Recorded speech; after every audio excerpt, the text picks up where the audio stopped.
Beberes dapur, bersihin kolong meja makan.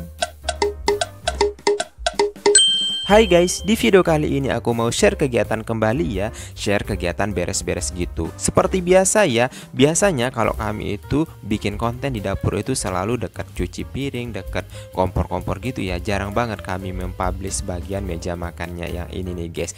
Kayak gini nih penampakannya, itu antara meja dapur sama meja makan itu kayak nyambung gitu loh guys. Tapi dulu ketika aku buat ini, lebih tepatnya sih bukan aku ya, tapi idenya itu tukang yang buat ini itu, pikiranku entah kemana kenapa mesti meja makan sama meja dapurnya itu ada levelnya gitu ya. Itu antara meja makan sama meja dapur itu lebih tinggi meja makannya gitu loh yang guys. Harusnya sih mestinya sama aja gitu ya tingginya. Dan setelah kita duduk-duduk pas banget ukuran meja dapurnya itu untuk jadi meja makan. Tapi mau gimana lagi ya, masa mesti dipindah dan diubah. Ini tuh dicor gitu loh guys, jadi susah amat. Nah, di samping meja makannya ini ada rak sepatu, biasanya aku taruh di sini sama alat-alat per motor-motoran kayak helm, kayak sarung tangan dan kaos kaki dan lain sebagainya gitu. Barusan juga kalian jangan salfok, itu ada tikar, ada dus-dusan gitu. Itu sementara nantinya aku tuh mau bersihin.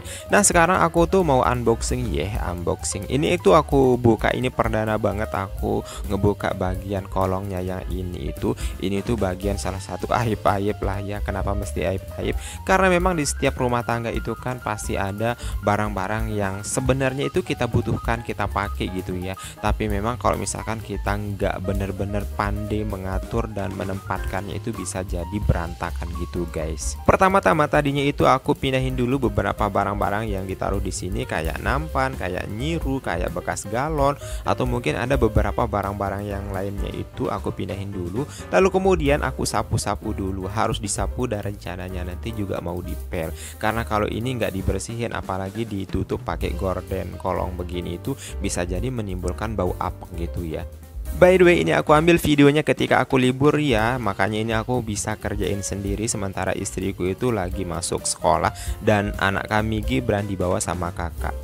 Suami istri itu harus dituntut pintar untuk mengurus rumah, beberes rumah. Terlebih buat kalian ya yang berprofesi di luar dua-duanya. Suami bekerja di luar juga, istri bekerja di luar juga. Kayak kami nih, istriku juga ngajar di luar, aku juga harus kantor kerjanya. Menjadinya kalau misalkan kita ngandelin waktu libur atau mungkin kita nggak peduli sama rumah gimana berantakannya, nggak kebayang gitu ya, rumah bakalan bau apek, bakalan berantakan gitu kalau misalkan kita nggak pintar ngurusin beres-beres rumah ini. Lain halnya dan lain cerita ketika kalian punya asisten gitu ya. Makanya kalian bersyukur banget ketika kalian selalu stay di rumah, terus kalian hobi-hobi beres-beres gitu. Jadinya itu kalian punya banyak waktu untuk ngurusin rumah, bersih-bersih rumah. Dan sangat disayangkan ya ketika kalian hanya diem di rumah saja, stay di rumah, terus rumah kalian bau, rumah kalian kotor. Itu sangat disayangkan banget guys. Kalau misalkan rumah kalian itu dan gak ada niat dan ada pergerakan dan tindakan sama sekali untuk beres-beres rumah, aku saranin ke kalian ya, buat kalian yang mungkin lagi males-males beberes rumah, atau mungkin kalian yang gak suka banget sama beres-beres rumah, terus pertama kali ngeliat channel YouTube aku ini, fix kalian berada di channel yang tepat. Karena ketika kalian lihat channel aku ini, video-video aku ini, dijamin ketularan kalian suka beres-beresnya gitu guys. Aku berharap ada manfaat yang bisa aku tularkan dan sehingga kalian menjadi terinspirasi gitu ya. Terkhusus para suami yang masih awam dan mungkin masih menyekat-nyekat profesi gitu ya, apalagi tanggung jawab hal beres-beres rumah ini. Karena masih banyak banget gitu ya yang beranggapan untuk beres-beres rumah itu adalah full, itu adalah tanggung jawab dan kewajiban istri. Tapi menurut aku itu adalah salah guys. Urusan rumah, urusan beres-beres, urusan bersih-bersih juga itulah tanggung jawab kita bersama. Jadi walaupun rumah kita sederhana, walaupun rumah kita itu kecil, tetap deh kewajiban kita untuk sama-sama untuk ngurusnya itu. Hal kecilnya adalah nyapu deh, beres-beres deh, nggak masalah ya. Kayak kami nih, rumah kami juga sederhana, nggak full semuanya kita keramikin. Terkhusus ini di bagian dapurnya ini kita nggak pakai keramik gitu ya, masih pakai semen.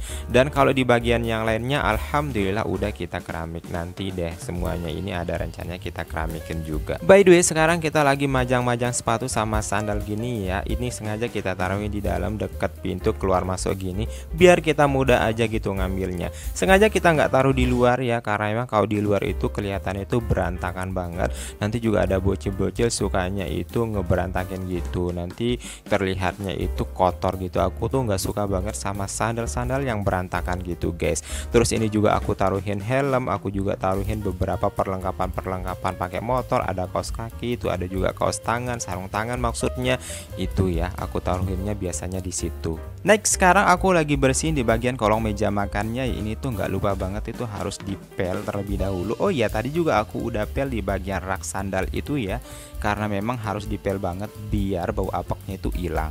Oh iya, sengaja banget aku pakai gorden ini sebagai penyekat kolong meja makan ini guys, karena kalau misalkan pakai penyekatnya itu kayu, suatu ketika misalkan kita lagi pengen bersihin di bagian lantai kolong meja makan itu susah banget gitu guys, karena tidak menutup kemungkinan pasti ada kecoa-kecoa yang masuk yang ngebawa sampah atau mungkin ada debu-debu gitu, dan itu bisa kita susah gitu ngebersihinnya. Dan kalau misalkan kita pakai gorden kolong seperti ini, itu memudahkan kita untuk ngebersihinnya, ngepelnya, dan sewaktu-waktu kita juga pengen ngerubah isinya itu gampang banget guys. Aku sih mikirnya itu lebih gampang ngebersihinnya aja gitu guys. Nah, sekarang lagi proses ngepel lagi ya. Setelah tadinya juga aku udah bersihin pakai air bersih seperti biasa ya.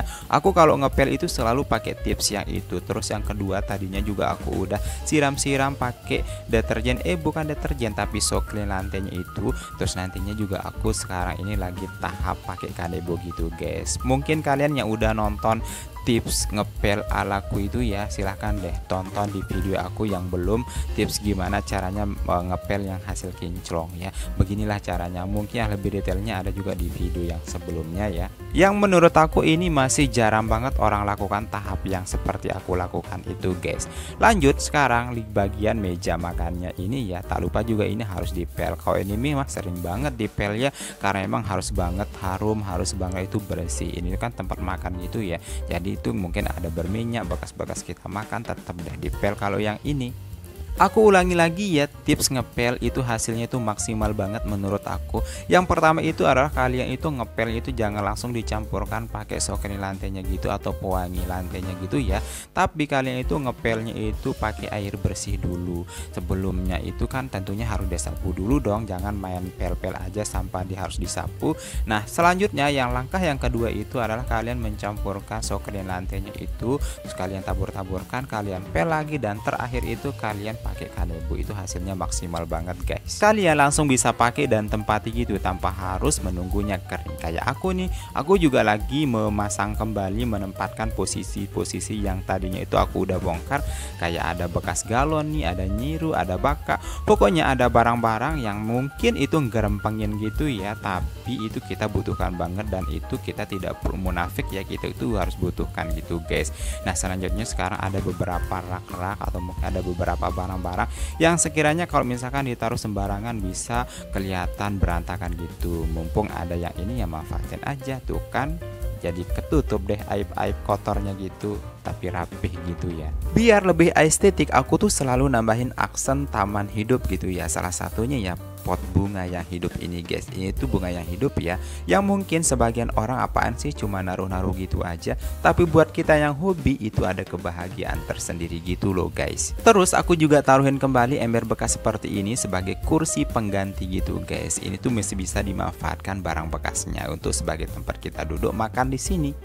Oke guys, segitu dulu ceritaku A Day in My Life hari ini. Semoga menginspirasi. Jangan lupa subscribe, like, komen, dan share, serta tekan loncengnya biar dapat notifikasi video terbaru dari aku. Terima kasih sudah menonton. See you next video.